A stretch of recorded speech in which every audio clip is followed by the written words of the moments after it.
It's the first of two crossovers with the Locked On Mavericks podcast, talking about the Celtics' three-point shooting, guarding Luka Doncic and Kyrie Irving, and more right now on the Locked On Celtics podcast.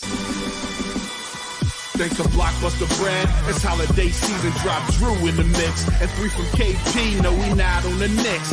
Flushing competition like Al on Giannis. Juice and Big Deuce, still Bean Town's finest. Banner 18 going up in the rafters. Watch the C's game in locked on after. Corrales on the breakdown. Clutch like a tip from D. White on the breakdown. John on the mic documenting domination. Matter pen a back bay, it's all C's nation. Rain and J's, how we started, raising business, how we finish. Locked on Celtics pod, home of the winners. Peace. Hey there, welcome back to the Locked On Celtics podcast, right here on the Locked On Podcast Network, where it's your team every day, and I got you covered every day, Monday through Friday. Plus bonus podcasts on the weekend. If you missed the bonus podcast this past Saturday, go check it out. It's all about defending Kyrie, defending Luka, and all of that, which are topics that we're going to get into right now. So make sure you're subscribed wherever you get your podcast. Watch the show on YouTube. Get into the comments section there. Defend the Celtics against all of these Mavericks fans just all over the place. By the way, I'm John Corrales. If you're a Mavs fan, you don't know who I am. Used to play a long time ago. Now I'm covering the Celtics as a Boston, as a beat writer for Boston Sports Journal. Today's show is brought to you by LinkedIn Jobs. It helps you find the most qualified candidates you want to talk to faster. Post your job for free at linkedin.com/LockedOnNBA. That's linkedin.com/LockedOnNBA to post your job for free. Terms and conditions apply. Nick Angstead is host of the Locked On Mavericks podcast, and we get into two episodes here. The first one today, he's asking me questions about the Celtics from a Dallas perspective. All right, I'm here, Nick Angstead, host of Locked On Mavericks, with John Corrales, host of Locked On Celtics. John, besides the team in yellow and purple that you don't like to talk about, these are the two biggest shows on Locked On NBA, and we meet here in the finals now. The two teams left. I'm excited about this. This is just old hat for you at this point, though. It's a lot of fun, man. You know, I'm used to podcasting about games into June, late May. So, welcome aboard. Welcome aboard. I had to work on my conditioning. I had to work on my vocal exercises to make sure I could still podcast into June. Are you going to need a sub halfway through the second segment? I may. I also want to say that I wore the green Mavs hat today for all the Celtics fans. Yeah, no, that was nice. I can't wear green because I have a green screen behind me. And if I do that, it looks like I have no head. So, yeah. Oh, man. Yeah, this is the one thing that we can agree on is green, because the Mavs fans love the Mavs green, and Celtics, that's all you guys do. So it's a nice hue. I will give it to you. It's a nice hue.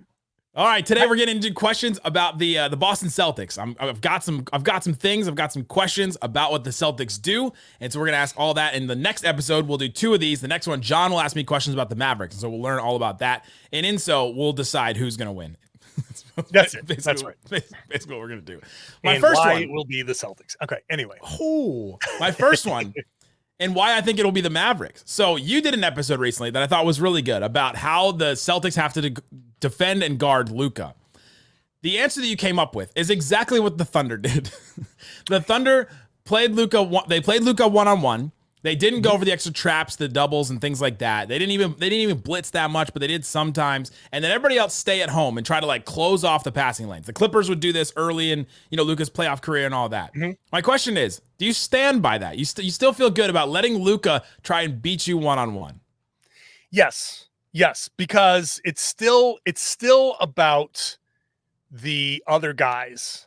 And look, yeah, you beat the Thunder.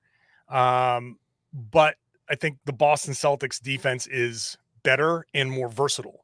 And I think it's more capable of shutting down the other guys. So that's why I said it this way. I know that Luka is going to do what he does. I understand what he's capable of. What Luka wants to do is make everybody around him better. And I can't have that. So what choice do you have? There aren't many people. One of the Mavs, one of the many Mavs commenters who have flooded the Locked On Celtics YouTube page was squad. Yeah. So, and I'm gonna have you to explain the Raccoon Squad stuff to my folks in a second. But somebody was like, "Oh, creative, real creative." We haven't heard this before. It was like 5. There's only so many ways. There's only so many NBA, ways. right? There's only 5. So you can blitz him, and I'll tell you what, they're going to do all of it. Yeah. They are going to do all of it. It depends on when and where. You have to mix. You can't just play him one-on-one, right? You do that mostly. And if you run a pick and roll, you got to run the drop coverage and lure him into, if he hits 60% of his 2-pointers, then so be it. So be it. The Celtics just played a team in the Pacers that hit 60% of their 2-pointers. You got to live with something. What I can't live with is Luka 8, 9, 10 assists, because Luka with 35 and 9 assists. Well, those 9 assists, a lot of them tend to be 3-pointers, and the other ones are lobs. So they're all very high efficiency shots. So that 35 that he scored is really like 60 or so, or 50 or so. And so that's where I get into, like, if he's accounting for 50 to 60 points of the offense, well, then Kyrie, if you're doing this and you're not worried about Kyrie, then Kyrie comes in and he accounts for another 20, 25 points of the offense. You're up to 85. Now all you need is 25 points from somebody else, and you're up to 110. You average 111 against the Timberwolves. And so, like, that's enough for you to win if you can maintain the defense. I need Luka to account for less than that. I need Luka and Kyrie to combine for like 50 points and maybe a few assists. I need them to account for less. And that's where the Celtics, like, my confidence level is in the Celtics putting up points. And I need to figure out a way for the Mavs to score less points. You know what I mean? But like less than 110, like 100 to 105. That to me is the magic number. Stop him a couple times. One of my things about how the Celtics will guard Luka is in the March 1st matchup, at least, and in the matchups in the regular season, they allowed any switch. And if they're going to allow any switch, my thing is, does Luka all of a sudden start playing some guys into submission to where you go, hey, I don't know if we can play Peyton Pritchard if Luka is on the court. I don't know if we can play, like Al Horford's looking pretty old and he's running past him every time. I mean, I'm curious if that happens, then all of a sudden do they start taking things away? Because that started to happen to the Thunder a little bit.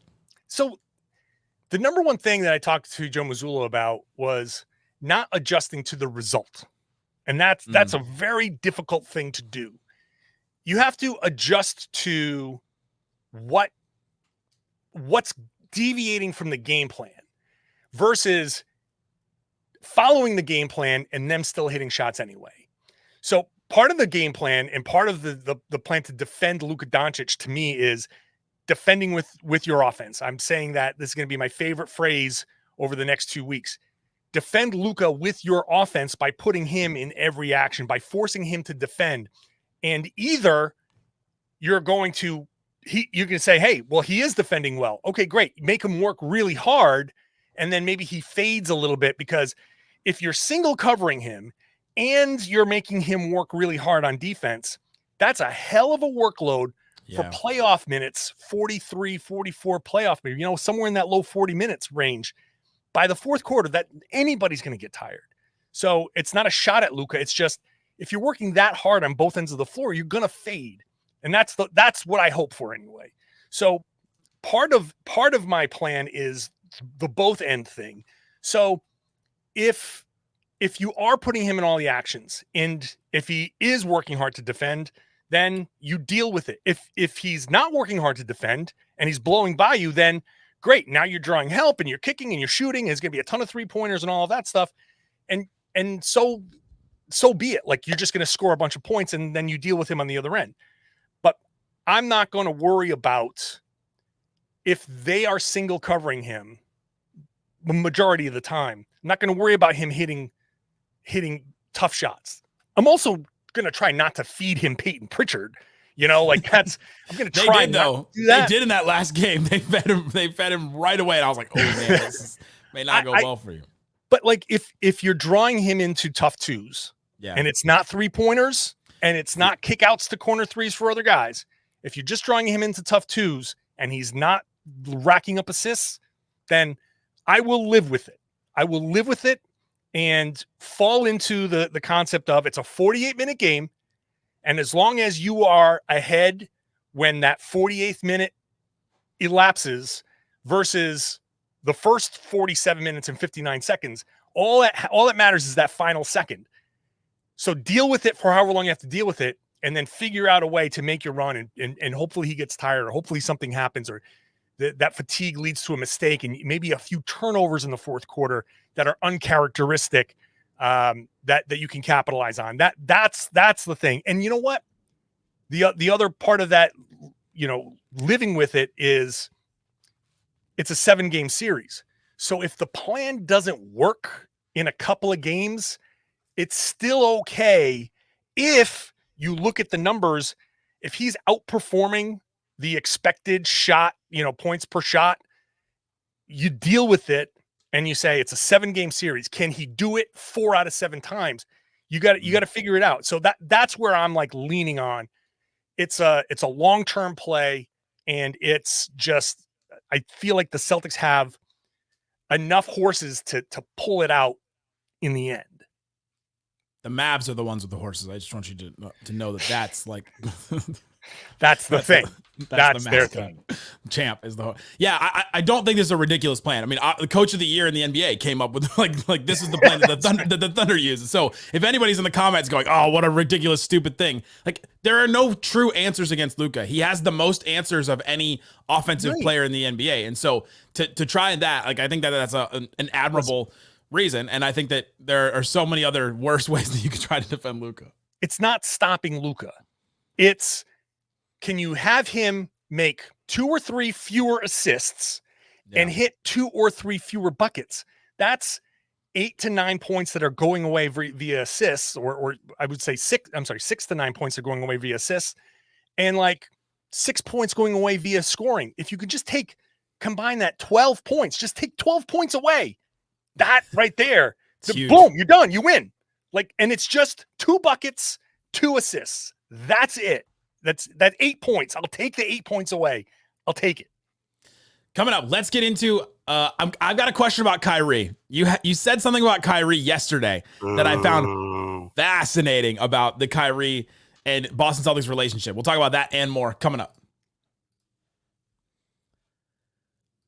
Today's episode is brought to you by LinkedIn Jobs. LinkedIn helps you find the qualified candidates you want to talk to faster. We know that if you're a small business owner or if you are a hiring manager, you don't have time to sift through all the different resumes that you get. There's so many people trying to find jobs right now. You know that you want to find exactly the right qualified candidates. You know that you got to find somebody that fits your culture, that fits everything that you want. So LinkedIn helps you do that in a more efficient and easier way. Hiring is so easy when you have that many qualified candidates. So easy, in fact, that 86% of small businesses get a qualified candidate within 24 hours. 86%, 24 hours. That's not a long time. You have that time. 2.5 million small businesses use LinkedIn for hiring. So post your job for free at linkedin.com/LockedOnNBA. That's linkedin.com/LockedOnNBA to post your job for free. Terms and conditions, they will apply. My first shot, my first make. Thanks, everybody, for hanging out with me on Locked On Mavs, Locked On Celtics, the crossover, the NBA Finals crossover. Oh, feels good to say that on the podcast. Asking questions about the Boston Celtics. We talked about defending Luka, guarding Luka, John's plan to defend Luka and to fail miserably. Let's talk about Kyrie Irving. Yeah. Explain this is going to be a review for a lot of Celtics fans, and this is what you feel internally as Celtics fans probably. You're going to explain to me the feeling of Kyrie Irving, explain the relationship with Kyrie Irving and why it is where it is right now, because I went back and watched that March 1st game. He got booed every time he touched the ball. Yeah. Every single time. It's still going to be that way. Look, yes. I understand, like Boston fans, there's lingering animosity because he said he was going to sign here. And to children. Yeah. He was like, and I was there. I was there there was a big fan event where like it was at the TD Garden. It was an open practice. And he sat there on a director's chair and he's like, I'll come back if you'll have me. And the whole place, whoa. Yeah, right. Yeah. And I was like, oh, damn. Like, all right. And that was it. He had everybody hooked. He made a commercial that said, something like, my dad's the reason why I wear number 11. I want to be the reason why no one else does. And like, it's him. And like everything was It's a good line though. Oh man, it was It's so a good line, to be fair. It was a great line, and then it just fell apart. And for his own personal reasons, he says it was because I think it was his grandfather that died, which is fine. Like as a free agent, personally, I'm like, whatever. You can make your decision, but fans are like pissed. And that's what it is. And once you become a sports villain somewhere, you remain a sports villain, even though sure. I think like it's done. It's done. Like, his history between leaving Boston and getting to Dallas tells us that it was never going to go well. Like, congratulations to Dallas for making it work. Like, that's amazing to me that worked out. A lot of people were wrong about that. Count me in the pile. That's fine. But nothing about between Boston and Dallas told me like that was going to work out if he stayed. That was probably going to go poorly either way. It's just like Rajon Rondo. I mean, he's never welcome back in anything that involves the Dallas Mavericks ever again. Sure. Like, it just never will. And so, I understand that. Another thing is Porzingis. So the Kyrie storyline is definitely one that's going to be brought up a lot. Porzingis' storyline. What does he bring to the team? And if he doesn't play, let's say game one, or let's say he's just coming back, what does he do for Boston, or what do they do without him, basically? Like, what does he bring? What does he take away if he's not there? So what he brings is just a great outlet on offense. And that's super, super important. And rim protection on defense. I guess we should start with the defense, because that's the most important part. Because Luka's going to get to the rim. Kyrie's going to get to the rim. And getting to the rim is the thing that blows up all the opposing defenses, right?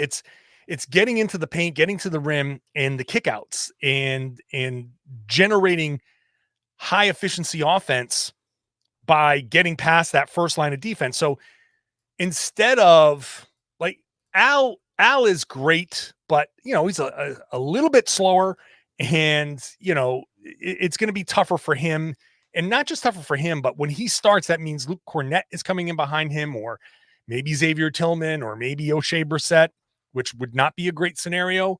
So Porzingis, at the very least, gives you a rim protector that you can just count on.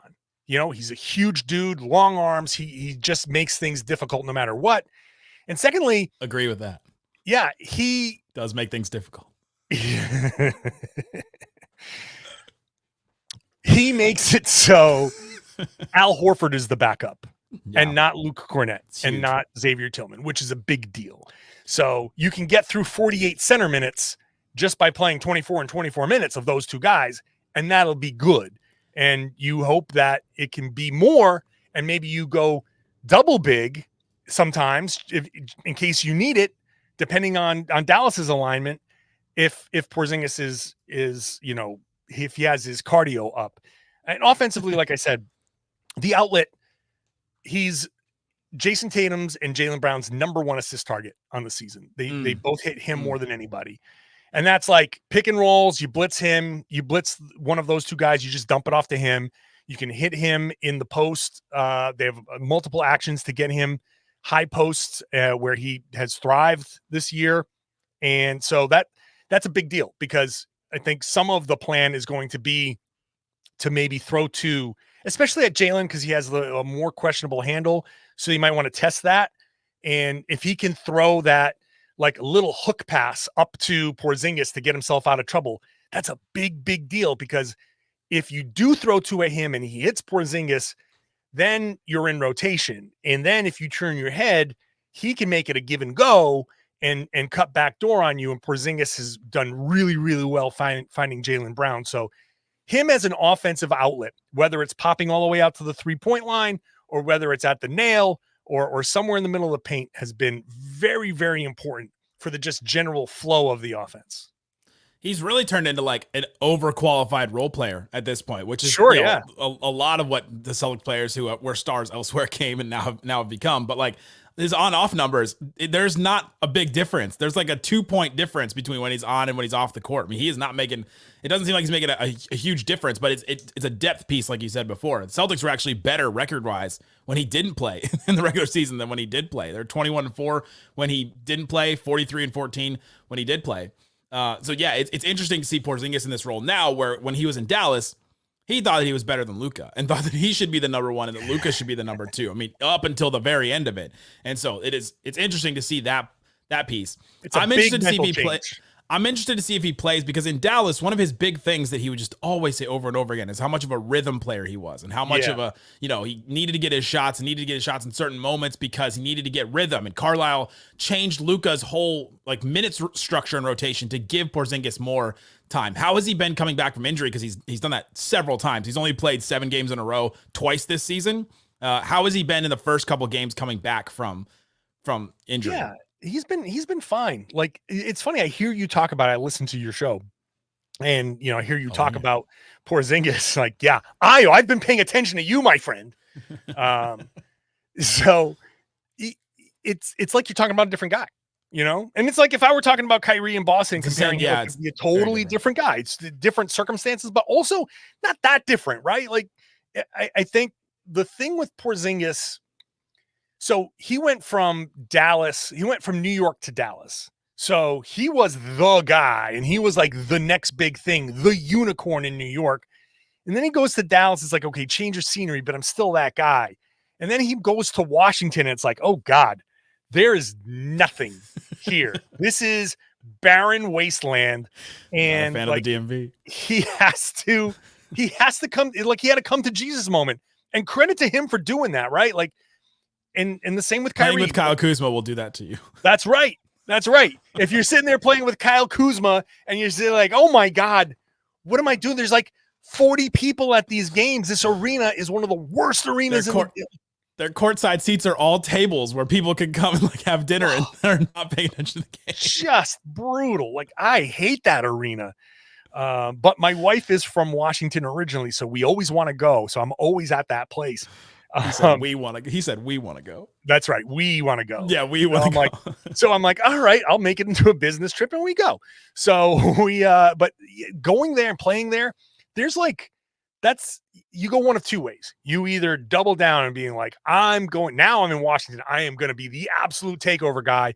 Or it's like, okay, what got me here? Why am I in this situation? What the hell happened to me? And when Boston comes calling and says, hey, look, here's your situation. You don't have to be the number one guy. We're not bringing you in to be the number one guy. You're playing with Tatum and Brown. Like, okay, I think that snapped things into place. And so rhythm guy, like, no, I don't think he's a rhythm guy anymore. He's learned to just get his shots when he gets them. Sometimes he gets 7, sometimes he gets 17. And coming back from injury, the Celtics have been so cautious, even with this one. I think he probably could have come back sooner, but they've been so cautious with him that that's right. They didn't need him, right? Because you have White and Holiday and Horford, you can get by just fine. But he's been great. Like, he's been great, and I expect him, if he comes in, like, maybe a little bit of rust getting used to the speed of things, and maybe his shot's going to be a little bit off, but he dials it in pretty quickly. The wild thing about him is that he will play in an NBA Finals game before he's played in a conference finals game. So, Derek Lively has played more playoff games than Porzingis has already. Yeah. That is Porzingis only plays the first and fourth rounds. That's you know what? That's a pretty good. He only plays the first and fourth games of runs too. Coming up, let's talk about the Boston Celtics superpower. It's their 3-point shooting, and the Mavs have their work cut out for them trying to limit, in the same way that the Celtics want to limit Luka, the Mavs have to limit the Celtics 3-point shooting. We'll talk about how they could possibly do that coming up. Today's episode is brought to you by eBay Motors. Passion, drive, patience, the formula for winning championships. Celtics know about that. Mavs do too. It's also what keeps your ride or die alive. eBay Motors is everything you need to maintain your vehicle, level it up to peak performance. Things like superchargers, roof racks, exhaust kits, LED headlights, and more. Whether you're into speed, power, or style, eBay Motors has you covered with over 122 million parts to choose from for your ride or die. You'll always find exactly what you need and what you're looking for. And with eBay Guaranteed Fit, you know that your part is guaranteed to fit your ride every time, or you get your money back. Because with eBay Motors, you're burning rubber and not cash. With all the parts you need at the prices you want, it's easy to make your car the MVP and bring home huge wins. Mutual friend Jake Madison of Locked On Pelicans, hosts Locked On NBA with John Corrales, uses this all the time. And he showed me the car that he's working on when I went and visited him in New Orleans. And he gets his parts from eBay Motors. Keep your ride or die alive at ebaymotors.com. Eligible items only. Exclusions apply. eBay Guaranteed Fit only available to U.S. customers. Shut it down! Let's go home! All right, John, we're talking about the Boston Celtics, the storied franchise up there in New England in the Northeast. Said with such sarcasm. Just a little zest on there. The Boston Celtics superpower is their three-point shooting. They've been absolutely incredible shooting the three. Go back to that March 1st game that we talked about, which is kind of a rare game where both teams had all their players available. Like Porzingis played that game. Mm-hmm. You had the Mavs with Gafford and PJ, but the Mavs at least look so different from that game to now. But in that game, the Celtics hit 21 threes. The Mavs only hit 9, and that was kind of the game. Like, boom, it just got completely taken away from them. The Celtics were 38-1 when they shot over 39% from three this season, 6-11 when they shot under 32% from three. Do the Celtics live and die by the three? Because that's the thing we used to talk about with the Mavs when it was, was Luka and just a bunch of dudes before they actually had centers and guys like that. Do they live and die by the three?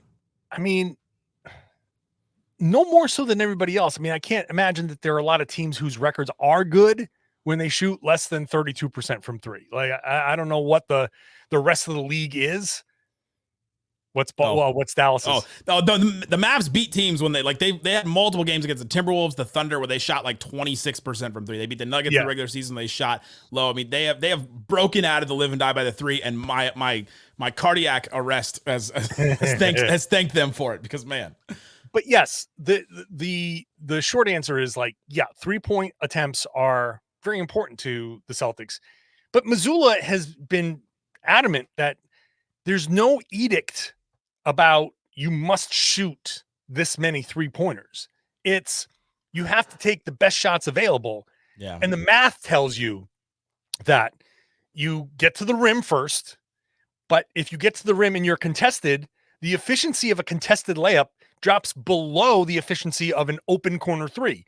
So you do not want to just take layups or get to the rim against a contest. When you get there, you want to kick it, because that is a higher efficiency shot. It's a higher percentage shot. And so that's number one. So the Celtics generate the corner three, and then they're just very good at attacking the rotations, attacking the closeouts.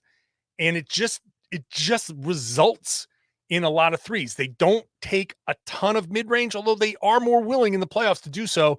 Jaylen Brown especially. Jaylen is kind of becoming a mid-range master, not to the level of a Kevin Durant yet, not to the level of a Chris Paul or anybody like that, but at a level where it's at a high enough rate where you can say, okay, yeah, Jaylen in the mid-range, we can live with that. That's a good shot. But yeah, I expect them in this series to take between 40 and even 50 3-pointers a game. I said on my podcast, I said, I wouldn't be surprised if this series goes 7, that there could be 3 or 4 games where Boston hits 50 or shoots 50 3-pointers, just because I think the way you attack that Dallas defense is, if you're putting Kyrie and Luka at the point of attack and you're getting by them, you're forcing the help because you're playing into Dallas's desire to protect the rim. And if your bigs are there to stop the rim, stop the restricted area stuff, then that opens up the kickouts. And even if you say, hey, well, Lively is athletic enough to get out to that corner, well, then the swing is to a good 3-point shooter. And if you X out and get to that person, then the second swing is to a good 3-point shooter. And if you close out to that guy and he drives, then the kick to the other corner is to a good 3-point shooter. That's the thing with the Celtics. Everybody is capable. Tatum and Brown, are capable. Tatum needs to get the 3-point shooting to, like, it'd be nice if one of these series he can actually have a good 3-point shooting series. Because if Tatum comes down and hits his first 2 3-pointers of the game, forget it. Like, chalk it up. It's going to be a 30+ point game. Forget it. It's the same exact thing with Luka. The same thing. That's exactly what happened in Game 5 against the Timberwolves. He hit his first 2 threes, and you go, "Oh, right. It's done. It's over. That's it. Forget it. Forget it. Because now you're overreacting to the best player on the other team, hitting those shots, and for now everyone's going to get these open shots. I think this could be a really big Holiday and White series, just because those kicks are going to be to those guys. They're going to have plenty of open shots. We could see 15 corner 3-pointers, and those guys could be hitting a ton of them. If the Celtics are getting a lot of corner threes, that's going to be really tough for the Mavs to keep up. That's going to be very difficult. Yeah, I don't think they'll be able to score with them if they just allow them to get those open corner threes every single time. I mean, Drew Holiday's shooting 1,000% on those this season. What the Mavs did against the Thunder, and I keep comparing him to them because they're the other team that was top 5 in offense and defense that the Mavs played. And they played a similar kind of style. They make a ton of threes. They don't take as many as Boston, but they were one of the best. They were the best 3-point percentage shooting team in the regular season. The Mavs ran them off the line. Like, they made it a point. Like, after Game 1, where the Thunder just made a bunch of threes on them, same thing they did with the Clippers too. They ran them off the 3-point line and then just ushered them into either the help, like you said, or SGA just had to hit a million mid-range, like tough contested mid-range shots where it's just him versus PJ, him versus Derrick Jones Jr. over and over again. And, like, I think the Mavs would be okay if you're doing that to Drew Holiday and Derek White. Like, guys, take as many tough mid-range shots over and over again as you want. But if the Mavs are successful in running them off the 3-point line, where they're not getting 50 3-point attempts, what happens then? This is where I think the early attack is super important, because you can't fall into the habit of starting your attack with 12, 13 seconds on the shot clock. Celtics have to play at a good pace. They have to play at a faster pace, because, they're going to run you off the line. Sure. So do it again. Run another action, get into the paint again, and force them to run you off the line again. And then if they do, drive it and see. Is eventually, if you get 2-3 cracks at a drive and kick, either the drive is going to finally work, because Lively is all over the place, Gafford is all over the place, and they might be able to get from point A to point B, fine. Maybe they get back to point A again. But back and forth, that's going to be a lot to ask. And again, maybe they do it in the first quarter. Keep at it. Are they going to do it in the second quarter? Are they going to do it in the third quarter? That's going to be the thing. The Boston Celtics offense has to just wear the Dallas Mavericks down. So I'm not worried. Like, you can sit there in the first half, and Boston could be down in Game 1 in the first half doing all this stuff, and people will be like, "Oh, John, it's not working." Like, just wait, because you got to come out. They got to do it again in the third and the fourth. So my answer to that is, get the ball up over half court with 18 on the clock, run your offense, get into the paint, drive and kick or whatever, and force them. If they run you off the line, don't just settle for the mid-ranger just yet, because the mid-range shot is always going to be there. They are going to give that up anytime you want. So you don't have to. It's not like when they say early offense, you come down, and if they dip below the 3-point line, you take that, because you're never going to get a 3-point look like that clean against that defense. Fine, I get that. But a mid-range shot is always going to be there anytime you want it. So don't just take it with 12 on the shot clock. With 12 just drive it and put that pressure on them. Drive it, and if you have to do that little dribble down the baseline, kick it. Or, like, that's when cutters start to come into play, because when guys are in rotation and you drive again, then somebody cutting, because somebody's going to be lost. Like, that's where you take advantage of a defense. So my answer is keep at it, start early, play with good pace, and just keep attacking over and over again. My question was, if the Celtics can't create those threes, what happens? You said try again. That's right. That's your answer. Right. Try again. Like start it over and try to get another. Because I think that the Mavs also have struggled with the teams, and like the Celtics, when they struggle against the Celtics, the Celtics made the Mavs chase the ball, and like they made them enough passes that the Mavs rotating defense couldn't catch up with where the ball was, and an open three was eventually made. And like the Mavs just struggled that over and over again. Their defense is completely better than where it was March 1st. It was the 8th game after the trades, but that is where they have struggled in the past, is trying to catch up to the ball and chase and all that kind of stuff. It's the personnel. And that's where I'm like banking on it, because the strength of your defense is Gafford and Lively, like those guys being rim protectors. Like that's a big strength of your defense. And I'm going to make those guys work. I'm going to put those guys to the test. Like I'm going to put your cardio to the test on top of putting Luka and Kyrie to the test, because we've heard about how well they're guarding, and that's great. They're guarding better. How much of the shot clock are they really going to guard better? That's where like Boston has to play fast. I want to see Boston put up 90, 95 shots in this series, because that's where their strength is going to lie. That offense is too damn good. And the Dallas defense is good, but it's not so good that it's going to be able to handle 19 seconds of a shot clock of just ball movement, pressure. I think it's going to crack at some point. And again, I go back to all the Celtics need is for it to crack a few times so they can get those shots off, to hit some threes, to get some easy shots, and make it so the fourth quarter comes around and they're guys with spaghetti legs, and maybe it's Lively or Gafford. Maybe it's not Luka, but maybe it's other guys that are just like gassed, and you can't execute the exact same way. I'm only looking for 5 to 10 plays in the game that go Boston's way because of this. And that's where you win. And I think that's where the Mavs have the benefit of the multiple days off between games. I mean, this series, if it goes 7, John, you and I could be doing shows together for a month. Basically, if it takes that long. But I think that's where the benefit 3 weeks of these 2 mugs. Basically. Yeah, if you're a Mavs fan or a Celtics fan that listens to each of us during the day, hey, welcome. It starts right now. Let's go. It starts right now. We've got another episode where John will be asking me Mavs questions. That'll come out tomorrow on whatever feed you're listening to this to, on Locked On Celtics on podcast or on YouTube, Locked On Mavs on podcast or on YouTube. Guys, thanks for listening to Locked On Mavs Celtics crossover. Peace out. Boom.